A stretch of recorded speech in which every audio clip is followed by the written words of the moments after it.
நோவா அப்படின்னு சொன்னாலே நம்ம எல்லாருடைய ஞாபகத்துக்கு வருகிறது, நோவாவை ஆண்டவர் பேழை மூலமாய் ஜலப்பிரளயத்தில் இருந்து காப்பாற்றினது தான் ஞாபகத்துக்கு வரும். அந்த பேழை நமக்கு எதை சொல்கிறது என்றால் 3 காரியங்களை சொல்கிறது. முதல் காரியம், நோவா ஆண்டவருடைய வார்த்தைக்கு கீழ்ப்படிந்தார்.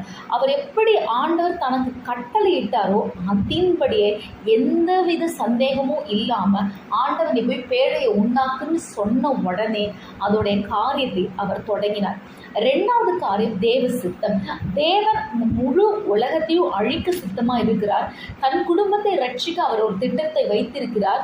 அதன்படி செய்யணும்னு தேவ சித்தத்துக்கு அவர் ஒப்பு கொடுத்தார். 3வது காரியம், தேவனின் ஆலோசனைக்கு அவர் இடம் கொடுத்தார். ஆண்டவர் அந்த பேழை எப்படி உண்டாக்கணும், கோவேறு மரத்தால் அதை உண்டாக்குன்னு சொன்னார், அறைகளை உண்டாக்கு, உள்ளும் புறமுமாக கீழ்பூசுன்னு சொன்னார்.